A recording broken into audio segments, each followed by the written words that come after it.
नमस्कार मित्रों, हमारे हिंदी साहित्य चैनल में आप सभी का स्वागत है। आज हम नाटक अंधा युग का तीसरा अंक पढ़ने जा रहे हैं। हमने कल इसका पहला दूसरा अंक पढ़ चुका है। आज तीसरा अंक इसका पढ़ने जा रहे हैं।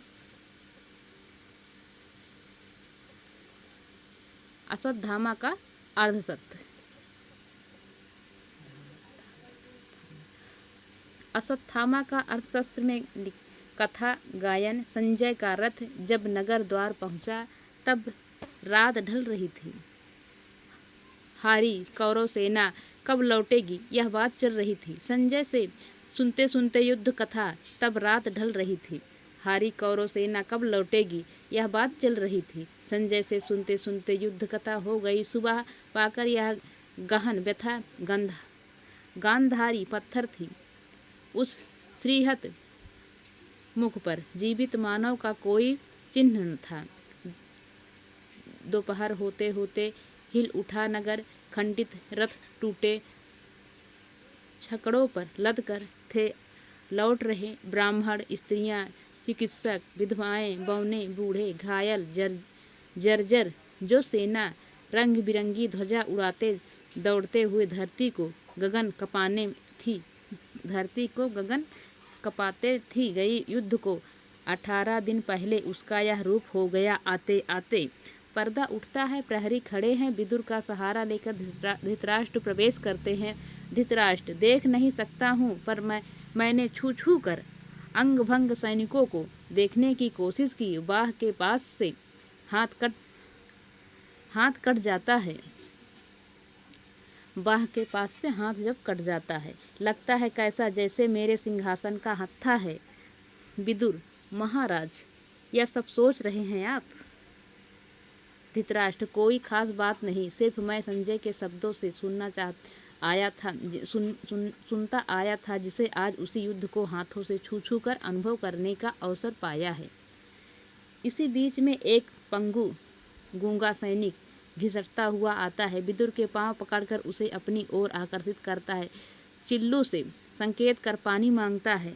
विदुर चौंक कर, क्या है? ओह प्रहरी, थोड़ा जल लाओ। धृतराष्ट्र, कौन है विदुर? विदुर, एक प्यासा सैनिक है महाराज। सैनिक गूंगी जिह्वा से जाने क्या क्या कहता है। धृतराष्ट्र, क्या कह रहा है यह? विदुर, कहता है जय हो धृतराष्ट्र की। जिह्वा कटी है महाराज, गूंगा है। धृतराष्ट्र, गूंगे के सिवा आज और कौन बोलेगा मेरी जय? प्रहरी लाकर जल देता है। गूंगा हाँफने लगता है। प्रहरी एक, मस्तक छूकर, ज्वर है इसे तो।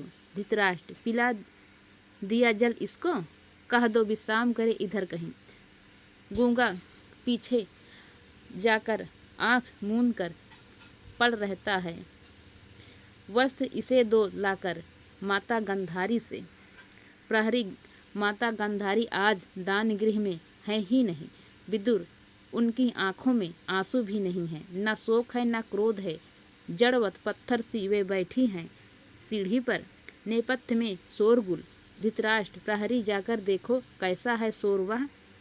प्रहरी जाता है। विदुर, महाराज आप जाएं, जाकर आश्वासन दे माता गंधारी को।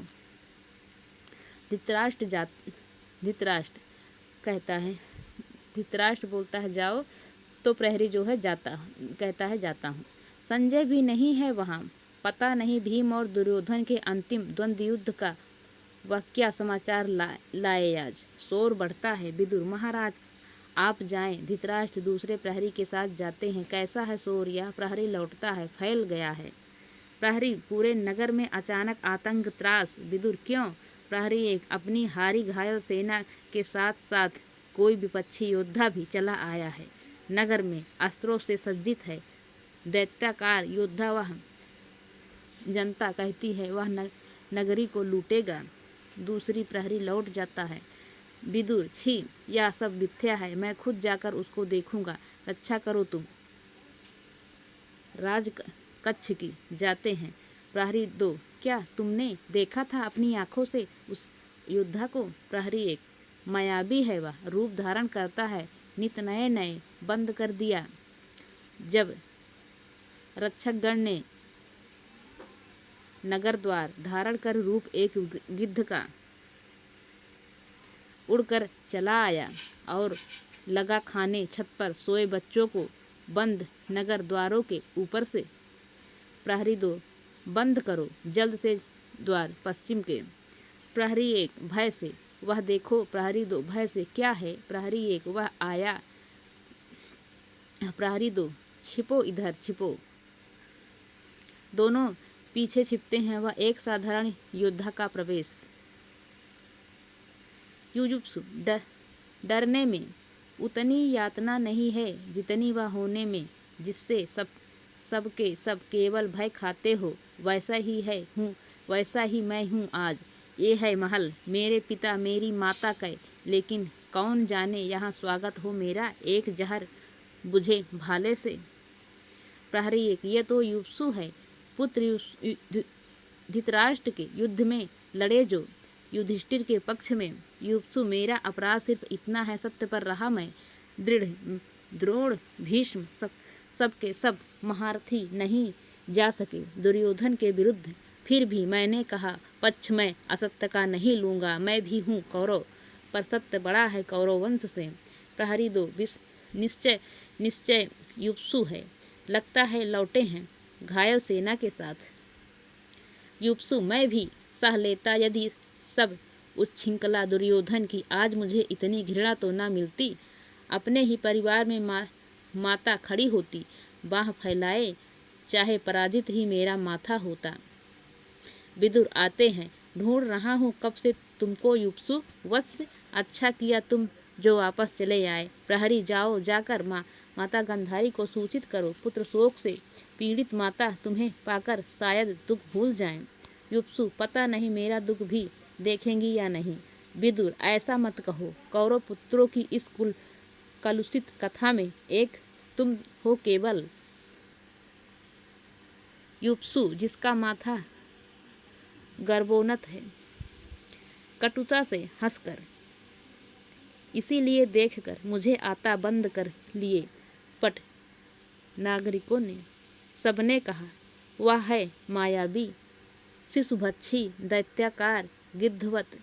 विदुर इस पर विषाद मत करो युत्सु। अज्ञानी भय डूबे साधारण लोगों से यह तो मिलता ही है सदा उन्हें, जो कि एक निश्चित परिपाटी से होकर पृथक अपना पथ अपने आप निर्धारित करते हैं। प्रहरी के साथ गांधारी का प्रवेश। प्रहरी 2 माता गांधारी पधारी हैं। युत्सु चरण छूता है। गांधारी निश्चित खड़ी रहती हैं।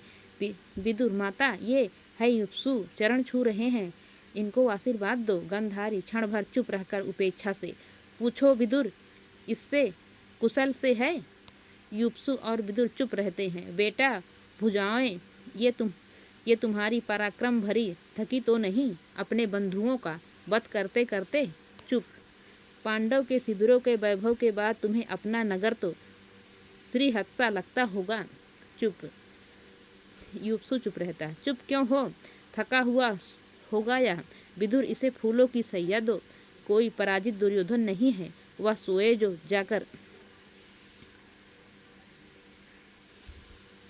सरोवर की कीचड़ में। चुप रहता है युत्सु। चुप क्यों हो विदुर? यह क्या मैं माता हूँ इसके शत्रुओं की, इसलिए जाने लगती है। प्रहरी चलो। विदुर माता यह शोभा नहीं देता तुम्हें। माता रुकती नहीं, चली जाती है। युत्सु यह क्या किया? माँ ने यह क्या किया? विदुर सिर झुकाकर बैठ जाता है। अच्छा था यही मैं कर लेता समझौता मैं असत्य से। विदुर लेकिन वह कोई समाधान तो नहीं था समस्या का। कर लेते यदि तुम समझौता असत्य से तो अंदर से जर्जर हो जाते। युत्सु अब यह माँ की कटुता घृणा प्रजाओं की क्या मुझको अंदर से बल देगी? अंतिम परिणति में दोनों जर्जर करते हैं, पक्ष चाहे सत्य का हो अथवा असत्य का। मुझको क्या मिला विदुर? मुझको क्या मिला? विदुर शांत हो युत्सु और सहन करो गहरी पीड़ाओं को। गहरे में वहन करो। कुछ देर पूर्व से गूंगे के हाँफने की आवाज आ रही है जो सहसा तेज हो जाती है। प्रहरी ये कैसी आवाज है? प्रहरी यह वह गूंगा सैनिक है, शायद दम तोड़ रहा है। प्रहरी 2 जल लाता है। विदुर यह लो युत्सु, उसे जल दो और स्नेह दो, मर्तों को जीवन दो। झेलो कटुताओं को। युप्सु गूंगे के पास जाकर गोद में रख्यो सर, मुंह खोलो ऐसे, हाँ खोलो आंखें। गूंगा आंख खोलता है, पानी मुंह से लगाता है, सहसा वह चीख उठता है, गिरता पड़ता हुआ घिसकता हुआ भागता है। प्रहरी दो, यह क्या हुआ? युप्सु, मैं ही अपराधी हूँ। यह एक अश्वारोही कौरव सेना का मेरे अग्निबाणों से झुलस गए थे। घुटने इसके नष्ट किया है खुद मैंने इसका जीवन, वह कैसे अब मेरी ही करुणा स्वीकार करे। मेरी यह परिणति है, स्नेह भी अगर मैं दूं तो वह स्वीकार नहीं औरों को। व्यास ने कहा मुझसे, कृष्ण जिधर होंगे जय भी उधर होगी। जय है यह कृष्ण की जिसमें मैं बधिक हूँ, मात्र वंचित हूँ, सबकी घृणा का पात्र हूँ। विदुर, आज इस पराजय की सेना में पता नहीं जाने क्या झूठा पड़ गया। कहाँ सब के सब कैसे उतर आए हैं अपनी धुरी से। आज एक एक कम कर सारे पहिए हैं उतरे गए, जिससे वह बिल्कुल निकम्मी बुरी तुम हो, निकम्मी धुरी तुम हो। क्या तुम हो प्रभु? सहसा अंतःपुर भयंकर आर्तनाद। युप्सु, यह क्या हुआ? विदुर, प्रहरी जरा देखो तुम। प्रहरी एक जाकर तुरंत लौटता है। प्रहरी एक, संजय यह समाचार लाए हैं। विदुर आकुलता से, क्या? युप्सु, प्रहरी एक, द्वंद्व युद्ध में राजा युधिष्ठिर पराजित हुए। विदुर और युप्सु झपट कर जाते हैं। अर्धनाद बढ़ता है। पीछे से कोई घोषणा करता है, राजा युधिष्ठिर पराजित हुए। पीछे का पर्दा उठने लगता है। पांडवों की संवेश हर्ष ध्वनि और जयकार सुन पड़ती है। वनपथ का दृश्य है। धनुष चढ़ाए भागते हुए कृतवर्मा तथा कृपाचार्य आते हैं। कृतवर्मा, यहीं कहीं छिप जाओ। कृपाचार्य शंख ध्वनि करते हुए जीते हुए पांडवगढ़ लौट रहे हैं अपने शिविरों को। कृपाचार्य, ठहरो, उठाओ धनुष। वह आ रहा है कौन? कृतवर्मा, नहीं, वह अश्वत्थामा है। छद्म भेष धारण कर देखने गया था युद्ध दुर्योधन भीम का। अश्वत्थामा का प्रवेश। अश्वत्थामा, मातुल सुनो, मारे गए राजा युधिष्ठिर। कृपाचार्य, अधर्म से चुप रहने का संकेत कर छिप जाओ। पांडवों से होकर पृथक क्रोधित बलराम कृतवर्मा इधर आते हैं। नेपथ्य की ओर देख कृष्ण भी हैं। कृपाचार्य, उनके साथ सुनो। बलराम, ध्यान देकर सुनो, केवल नेपथ्य से। नहीं, तुम कुछ भी कहो कृष्ण, निश्चय ही भीम ने तुम कुछ भी कहो कृष्ण, निश्चय ही भीम ने किया है अन्याय। आज उसका अधर्मवार अनुचित था। कृपाचार्य, जाने क्या समझा रहे हैं कृष्ण? बलराम नेपथ्य स्वर, पांडव संबंधी हैं तो क्या कौरव शत्रु थे? मैं तो आज बता देता भीम को, पर तुमने रोक दिया। जानता हूँ मैं तुमको शैशव से रहे हो सदा मर्यादाहीन कूट बुद्धि। कृपाचार्य धनुष रखते हुए उधर मुड़ गए दोनों।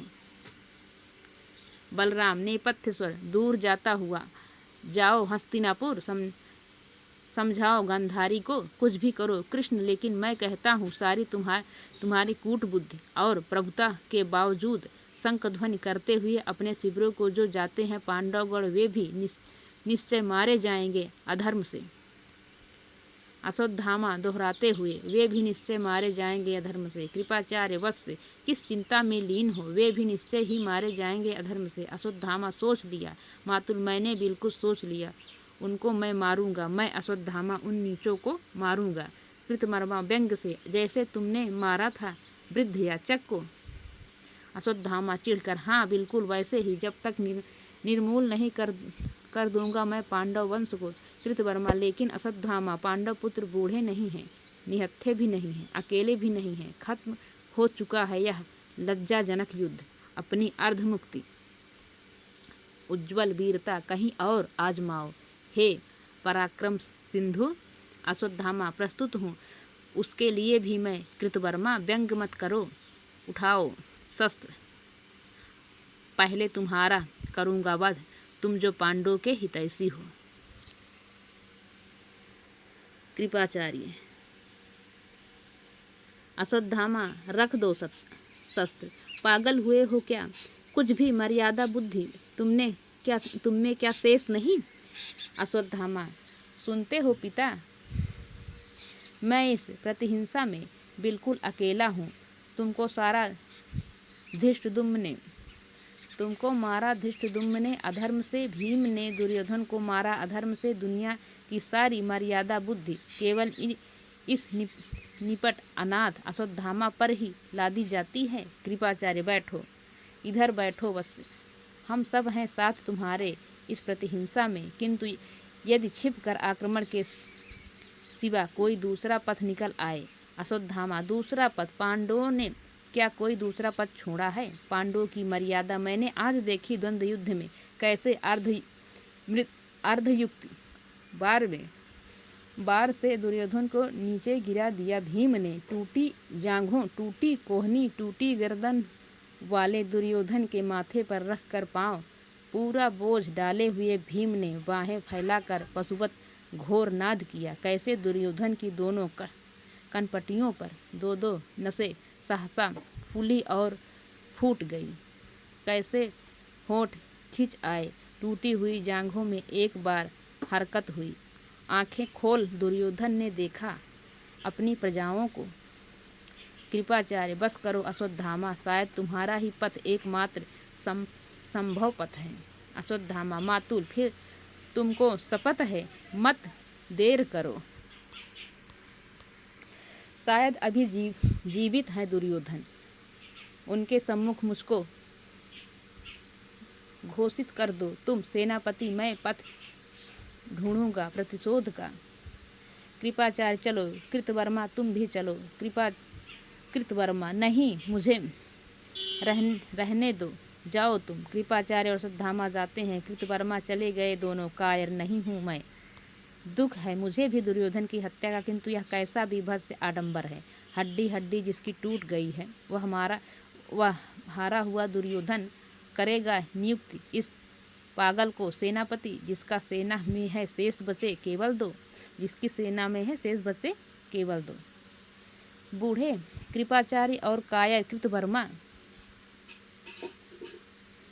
यह है अछौड़ी कौरव सेना की परिणति। जाने दो कृतवर्मा, मौन रहो। पक्ष लिया है दुर्योधन का तो अपनी अंतिम सांसों तक निर्वाह करो।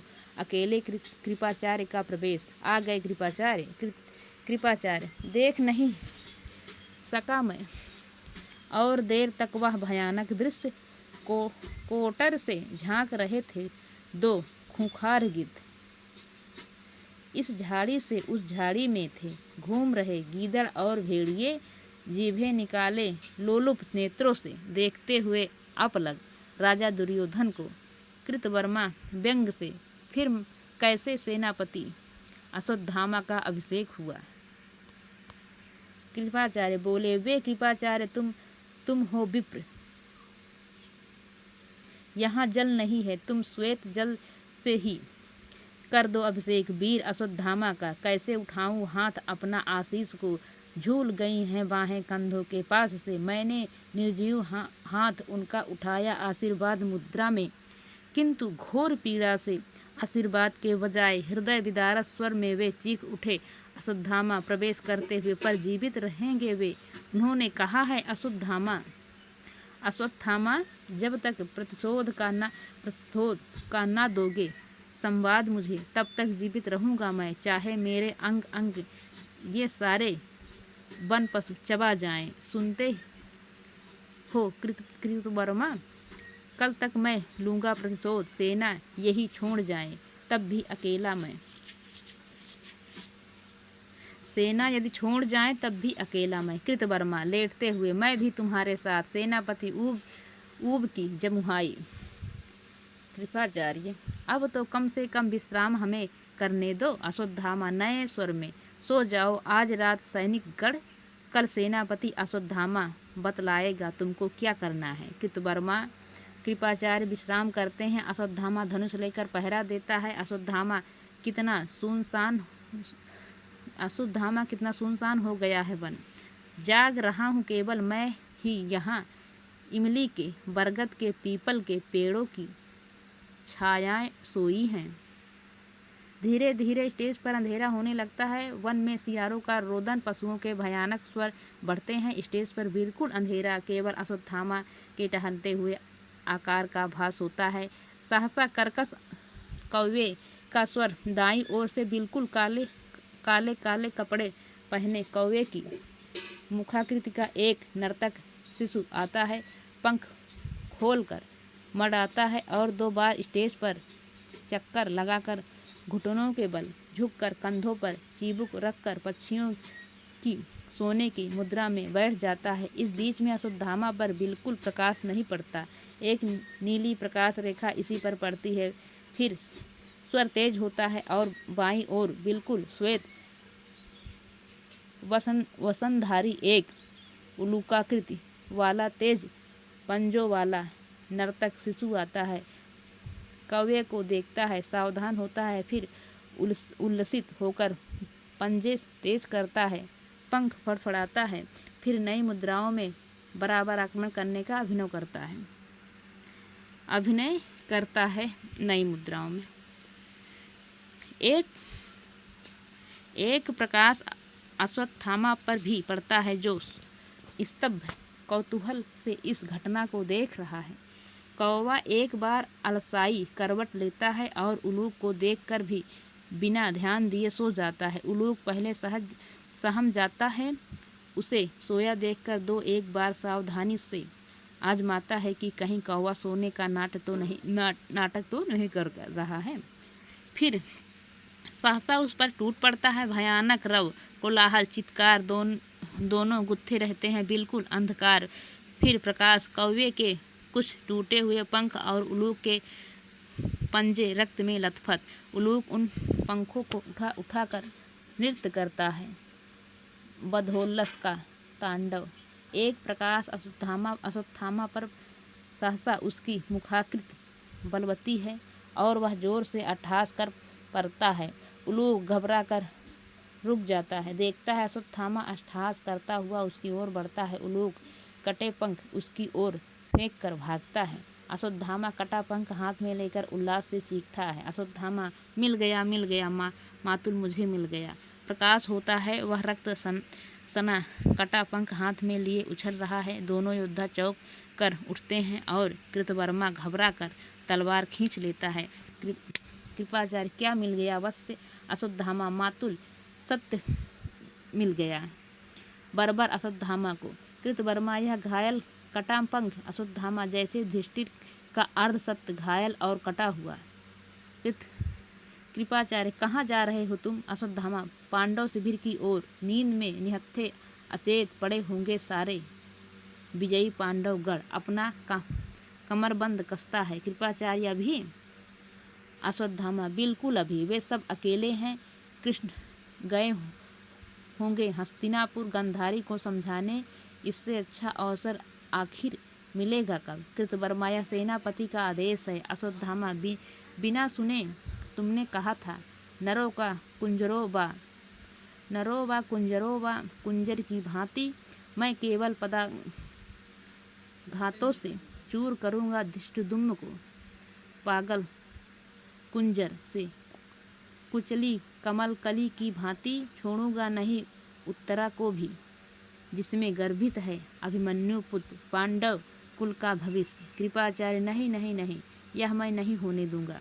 अश्वत्थामा, होकर रहेगा यह। साथ नहीं दोगे तो अकेले मैं जाऊंगा। कृतवर्मा पीछे से झुकाए जाता है। कृपाचार्य, रुको, किंतु सोचो अश्वत्थामा बिना सुने चला जाता है। कृपाचार्य पीछे पुकारते हुए जाते हैं, अश्वत्थामा। यह ध्वनि धीरे धीरे निगंत में खो जाती है।